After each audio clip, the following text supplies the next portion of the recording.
ሰላም ጤና ይስጥልን። ወቅታዊና እውነተኛ መረጃዎችን ወደ እናንተ የሚያደርሰው ኢትዮ ሄድላይንስ ነው። ዛሬ በሀገራችን በኢትዮጵያ የተሰሙ አበይት መረጃዎችን ይዘን ቀርበናል። በቅድሚያም አርዕስተ ዜናዎቹን እናሰማችሁ። ጀዋር መሐመድ በአርሲ ዞን የሚፈጸሙ የዜጎች ግድያዎችን አስመልክቶ የዞኑን የጸጥታ ኃላፊዎች ከባድ ጉድ አጋለጠ። ጀዋር ትላንትናና ከሁለት ሳምንታት በፊት የተፈጸሙትን የከብት ነጋዴዎችና የአማራ ተወላጆችን ግድያ በመጥቀስ ጥቃቱ ሆን ተብሎ በብሔርና በሃይማኖት መካከል ግጭት ለመጫር እንዲሁም ትኩረትን ካለፉት የፖለቲካ ኩነቶች ለማስቀየር በአካባቢው የጸጥታ መዋቅር የተወጠነ ሴራ ነው ብሏል። በተለይም የዞኑን የጸጥታ ቢሮ ኃላፊ በስም በመጥቀስም ያልተጠበቀ አስደንጋጭ መረጃ አጋርቷል። ዝርዝሩን ይዘናል። ቅድስት ቤተ ክርስቲያናችን ብፁዕ ቅዱስ አቡነ ማትያስ በአርሲ ኦርቶዶክሳውያን ላይ የተፈጸመውን ጥቃት ተከትሎ እስከ መቼ ሲሉ ለመንግስት ጠንከር ያለ ማስጠንቀቂያ አስተላለፉ። ፓትርያርኩ በመግለጫቸው ምዕመናን በግፍ መሰዋታቸውን፣ 100 ዓመታት ያስቆጠረው ቤተክርስቲያን መቃጠሉንና ሌሎች መዘረፋቸውን በተሰበረ ልብ መስማታቸውን ገልጸዋል። የጸጥታ አካላትና ኃላፊዎች በስልጣን ዘመናቸው ለዜጎች ደህንነት በሚከፍሉት ዋጋ በታሪክ እንደሚጠየቁ ማስጠንቀቀዋል። ትሰሙታላችሁ። ዶክተር መራራ ጉዲና የወቅቱን ምርጫ የፖለቲካ ድራማ ሲሉ ኮነኑ። ዶክተሩ በአገሪቱ እየተካሄደ ያለው የምርጫ ሂደት ዲሞክራሲያዊ ስርዓትን ለመገንባት ሳይሆን የፓርላማ ወንበሮችን ለመያዝ ብቻ ታስቦ የተዘጋጀ የፖለቲካ ቲያትር ወይም ድራማ ነው ሲሉ ተሳልቀዋል። ይህ በእንዲህ እንዳለ ምዕራባውያን ዲፕሎማቶች በምርጫው ሂደት ላይ ያላቸውን ከፍተኛ ስጋት በጋራ መግለጫ ይፋ አድርገዋል። ሌላኛው መረጃችን ነው። በትግራይ ክልል አዲስ መዋቅራዊና ፖለቲካዊ ቀውስ ሊቀሰቅስ የሚችል ያልተጠበቀ መግለጫ ተሰምቷል። ህወሓት ባወጣው መግለጫ በድርጅቱ ከፍተኛ አመራሮች ላይ ጠንካራ የውስጥ ማጽዳትና የዲሲፕሊን እርምጃ መውሰዱን አስታውቋል። ይሁን እንጂ ከውስጥ ማጽዳቱ በበለጠ የብዙዎችን ትኩረት የሳበው የፓርቲው ቀጣይ ውሳኔ ነው። ህወሓት በትግራይ ክልል አዲስ ትይዩ ወይም ተወዳዳሪ የክልል ካቢኔ ለመመስረት በይፋ መወሰኑን ይፋ አድርጓል። ክቡራን የቻናላችን ተከታታዮች ሙሉ ዝርዝር ዘገባውንና ተያያዥ ትንታኔዎችን አሁን ይዘንላችሁ እንቀርባለን። እስከ ፍጻሜው አብራችሁን ቆዩ።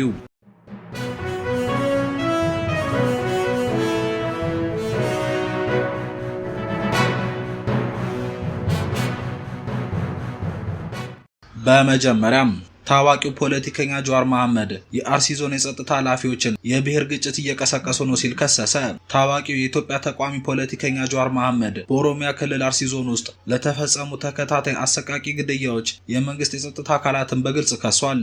ጀዋር ይህ ጥቃት ሆን ተብሎ በብሔርና በሃይማኖት መካከል ግጭት ለመጫር እንዲሁም ትኩረትን ካለፉት የፖለቲካ ኩነቶች ለማስቀየር የተወጠነ ሴራ ነው ብሏል።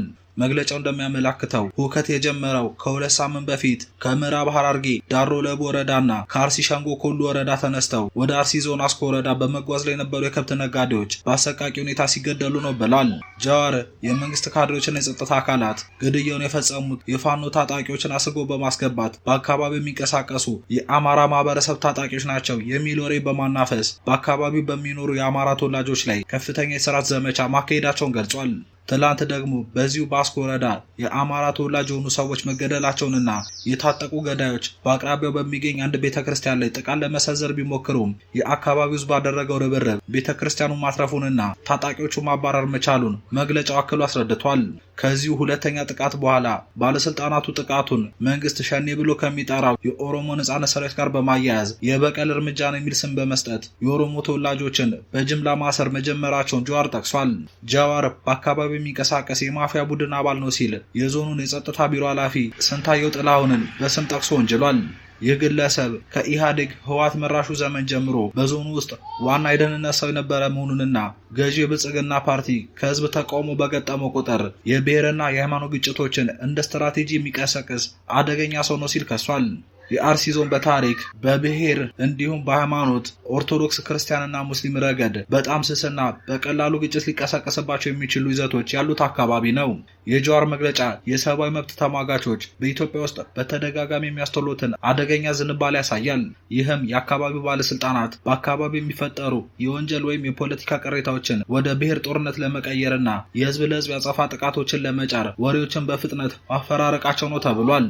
በመግለጫው ላይ የተጠቀሰው የምርጫ ድራማ የሚያሳየው በኢትዮጵያ ባሉ ክልላዊና አካባቢ የፖለቲካ ሂደቶች ላይ ያለፈውን ሰፊ አለመተማመን ነው።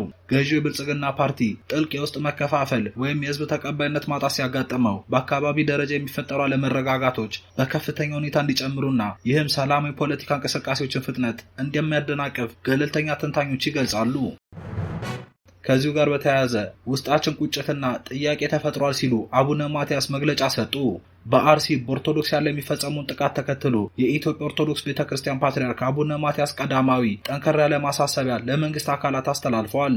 በአርሲ ሀገረ ስብከት በቤተክርስቲያንና በኦርቶዶክሳውያን ላይ ደረሰውን ጥቃት በማስመልከት ዛሬ ግንቦት 26 ባስተላለፉት አባታዊ የሐዘን መልእክት የጸጥታ አካላትና ኃላፊዎች ከምንም በላይ በታሪክ የሚጠየቁት በስልጣን ዘመናቸው ለዜጎች ደህንነት በሚከፍሉት ዋጋ መሆኑን አስገንዝበዋል። ፓትርያርኩ በመልእክታቸው በአርሲ ሀገረ ስብከት በአስኮ በሸርካ በሆንቆሎ በዋቢና በሙኒሳ ወረዳዎች በመንፈስ ቅዱስ ልጆቻቸውና በቅድስት ቤተክርስቲያን ላይ ደረሰውን አሰቃቂ ጥቃት የሰሙት በተሰበረ ልብ መሆኑን ገልጸዋል። 100 ዓመታት ያስቆጠረው የጠላታ ቅዱስ ገብርኤል ቤተክርስቲያን በተቃጠለበት እንዲሁም የካራ ኩፍቴና መድኃኔዓለም ቤተክርስቲያን በተዘረፈበት በዚህ ክፉ ቀን በርካታ ምዕመናን በግፍ መሰዋታቸውንና በመቶዎች የሚቆጠሩ ወገኖች ከቀያቸው መፈናቀላቸውን ቤተክርስቲያንን በእጅጉ እንዳሳዘነ ገልጸዋል።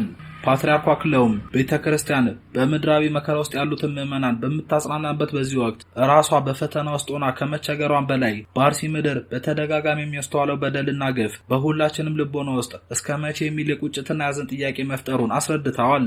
በመሆኑም መላ ኢትዮጵያውያንና ምዕመናን በወንድማማችነት መንፈስ ተጋግዘው የተፈናቀሉ ወገኖችን በመደገፍና በጸሎት ከቤተ ክርስቲያን ጎን እንዲቆሙ ጥሪ አቀርበዋል። በመጨረሻም ቤተ ክርስቲያን ለሰላም ለይቅርታና ለሰው ልጆች ክብር ሁልጊዜ የምትቆም መሆኑን የገለጹት አቡነ ማትያስ ይህንን የያዘን ሰዓት አምላክ በምሕረቱ ያሳልፍ ዘንድ የሞቱትን ነፍሳት በመንግስት እንዲቀበልና የተጎዱትንም በቸርነቱ እንዲያጽናና አባታዊ የጸሎት ሐዘን መልእክታቸውን አስተላልፈዋል። የተቃዋሚ ፓርቲ መሪ ዶክተር መራራ ጉዲና የኢትዮጵያን ወቅታዊ ሁኔታ የፖለቲካ ድራማ ሲሉ ኮንነዋል። በኢትዮጵያ ሰላማዊ ትግል ለማድረግ መቸገራቸውንም ገልጸዋል። ታዋቂው የኦሮሞ ፌዴራላዊ ኮንግረስ የኦፌኮ ሊቀመንበርና አንጋፋው የኢትዮጵያ ተቃዋሚ ፖለቲከኛ ዶክተር መራራ ጉዲና ገዢውን የብልጽግና ፓርቲ በጽኑ በመተቸት በሀገሪቱ እየተካሄደ ያለው የምርጫ ሂደት ዲሞክራሲ ስርዓትን ለመገንባት ሳይሆን የፓርላማ ወንበሮችን ለመያዝ ብቻ ታስቦ የተዘጋጀ የፖለቲካ ቲያትር ወይም ድራማ ነው ሲሉ ገልጸዋል። ዶክተር መራራ በሀገሪቱ ያለውን የፖለቲካ ምህዳር አስመልክቶ በሰጡት አሳሳቢ ግምገማ ፓርቲያቸው ከፍተኛ ትዕግስት ማድረጉን መንግስት መዋቅራዊ ማሻሻያዎችን እንዲያደርግ በተደጋጋሚ ቢጠይቅም ጥያቄዎቹ በሙሉ በስልታዊ መንገድ ውድቅ መደረጋቸውን ተናግረዋል። አክለውም የኦፌኮ ክልላዊ እንቅስቃሴዎች ሙሉ በሙሉ በሚባል ደረጃ እንዲገደቡ መደረጉን፣ በየደረጃው ያሉ የፓርቲው ቢሮዎች እንዲዘጉ መገደዳቸውንና በርካታ አባሎቻቸው ያላግባብ መታሰራቸውን ይፋ አድርገዋል። በዚህ አይነቱ ከፍተኛ የመንግስት አፈና ባለበት ሁኔታ በአሁኑ ወቅት በኢትዮጵያ ውስጥ ውጤታማና ሰላማዊ ፖለቲካ ትግል ማካሄድ ፈጽሞ የማይቻል ደረጃ ላይ መድረሱን አስገንዝበዋል። የተቃዋሚ ፓርቲው መሪ መንግስት በአንድ በኩል ዲሞክራሲ ስርዓት እንገነባለን የሚል ትረካ በይፋ እያስተናገደ፣ በሌላ በኩል ግን በመሬት ላይ ያለው እውነታ በከፍተኛ አፈናና በጅምላ ስርዓት የተሞላ መሆኑን በመጥቀስ ግልጽ የሆነ የቃላትና የተግባር መቃረን መኖሩን አመላክተዋል። ለዚህም ማሳያ እንዲሆን በፓርላማው ውድድር ሂደት ውስጥ ያለውን መዋቅራዊ ጉድለት የጠቀሱት ዶክተር መራራ በህዝብ ተወካዮች ምክር ቤት ካሉት 547 ወንበሮች መካከል ከ350 በላይ በሚሆኑት ላይ ገዢው ፓርቲ ያለምንም ተፎካካሪ ብቻውን እየተወዳደረ መሆኑን ገልጸዋል። ዶክተር መራራ በተቃዋሚ ፖለቲከኞች ላይ የተጣለውን ከባድ መልክዓ ምድራዊ ገደብም አጽንኦት ሰጥተውበታል። ፓርቲው ዋና መስሪያ ቤቱ አዲስ አበባ ቢሆንም ከዋና ከተማ 100 ኪሎ ሜትር ርቃ ብቻ ወደምትገኘው አምቦ ከተማ ለመሄድ እንኳን አባላትን ማግኘት ወይም ስብሰባ ማድረግ እንደማይችሉ ገልጸዋል። ስብሰባ ለማድረግ የሚደረጉ ማናቸውም ጥረቶች በአካባቢው የጸጥታ መዋቅሮች አማካኝነት የአባሎቻቸውን መያዝ፣ መታሰርና እንግልትን እንደሚያስከትሉ አስረድተዋል። በተጨማሪም እንደ ኢሰመጉ ያሉ ተቆጣጣሪ ተቋማት ገለልተኝነታቸው ሙሉ በሙሉ የጠፋ መሆኑንና 100% በሚባል ደረጃ በገዢው ፓርቲ ቁጥጥር ስር መሆናቸውን በመግለጽ ውድቅ አድርገውታል። በመጨረሻም ህወሓት የአመራር ማጽዳት እርምጃ ማጠናቀቁ ገለጸ። በትግራይ አዲስ ትይዩ የክልል ካቢኔ ለመመስረት መወሰኑን አስታውቋል። የህወሓት ማዕከላዊ ኮሚቴ ለአንድ ሳምንት ያህል ያካሄደውን አስቸኳይ ስብሰባ ማጠናቀቁን ተከትሎ ባወጣው ይፋዊ መግለጫ በድርጅቱ ከፍተኛ አመራሮች ላይ ጠንከር ያሉ የዲሲፕሊን እርምጃዎች መውሰዱንና በትግራይ ክልል አዲስ የመንግስት ካቢኔና የአመራር ሽግግር እንዲደረግ በይፋ መወሰኑን አስታውቋል። ድርጅቱ በመቀለ ከተማ ባካሄደው በዚህ ስብሰባ ወቅታዊ የውስጥ ድክመቶችንና የአመለካከት ጉድለቶችን ያለአንዳች ምህረት መገምገሙን ገልጿል። በዚህም መሰረት የፓርቲውን የውስጥ አንድነት ለመጠበቅ በሚል 2 የስራ አስፈጻሚ አባላትና 1 የማዕከላዊ ኮሚቴ አባል ላይ ከባድ ማስጠንቀቂያ የተሰጠ ሲሆን ሌሎች ነባር አመራሮች ደግሞ ከማዕከላዊ ኮሚቴ ተለይተው በትግል ሜዳ እንዲሰማሩና በአዳዲስ አመራሮች እንዲተኩ ተደርጓል ብሏል። ህወሓት ይህንን እርምጃ የአመራር ብቃቱን ለማደስ የተወሰደ ወሳኝ ፖለቲካዊ ውሳኔ ነው ብሎታል። ድርጅቱ በዚህ በመግለጫው የትግራይ ክልል የካቢኔ አባላትንና የዞን አስተዳዳሪዎችን መዋቅር ሙሉ ለሙሉ ለመለወጥ መወሰኑን ይፋ አድርጓል። ህወሓት የትግራይ ምስረታ ምክር ቤት በአስቸኳይ ተሰብስቦ አዲስ የክልል ካቢኔ እንዲያዋቅር በይፋ መምራቱን አስታውቋል። ፓርቲው በክልሉ የመጨረሻውን የህዝብ ምርጫ በከፍተኛ ድምጽ ያሸነፈ ብቸኛ ድርጅት መሆኑን በመጥቀስ በትግራይ አስተዳደር ውስጥ ያለውን የመሪነት ሚና በህጋዊ አሰራር ለማስፈጸም እንደሚንቀሳቀስና አዲስ መዋቅር የህዝቡ ዘርፈ ብዙ ችግሮች፣ መፈናቀልና የሉዓላዊነት ጥያቄዎችን ለመፍታት ቁርጠኛ እንደሚሆን አረጋግጧል። ይህ የህወሓት ማዕከላዊ ኮሚቴ መግለጫ የወጣው በትግራይ የፖለቲካ ኃይሎች መካከል ያለው የስልጣን ሽኩቻና ከፌዴራል መንግስቱ ጋር ያለው ግንኙነት እጅግ አሳሳቢ ደረጃ ላይ በደረሰበት ወቅት ነው። የህወሓት መግለጫና ምክር ቤቱን መልሶ የማደራጀት ውሳኔ በክልሉ ካለው የትግራይ ጊዜያዊ አስተዳደር ጋር ያለውን ጥልቅ ክፍፍል በግልጽ ያሳያል። የፌዴራል መንግስት የጊዜያዊ መስተዳደሩን የስልጣን ዘመን ለ1 ተጨማሪ ዓመት ማራዘሙን ተከትሎ ህወሓት ይህንን ውሳኔ ውድቅ በማድረግ የቅድመ ጦርነት የክልል ምክር ቤት በይፋ መልሶ አዋቅሯል። ይህ እርምጃ በመቀለ ከተማ ውስጥ 2 የተለያዩ አካላት ህወሓትና ጊዜያዊ መስተዳደሩ የመንግስትነት ስልጣን ጥያቄ የሚያነሱበት የሁለትዮሽ አስተዳደር ቀውስ ፈጥሯል። ክቡራን ተመልካቾች ለሰዓቱ ያዝናቸው አበይት መረጃዎች እነዚህ ነበሩ። ያላችሁን ሐሳብና አስተያየት ኮሜንት ላይ በመጻፍ ያጋሩን። ቻናላችንን ሰብስክራይብ በማድረግና የደወል ምልክቷን በመጫን አጋርነታችሁን አሳዩን። በቀጣይ መረጃዎች እስከምንገናኝ ቸር ሰንብቱ።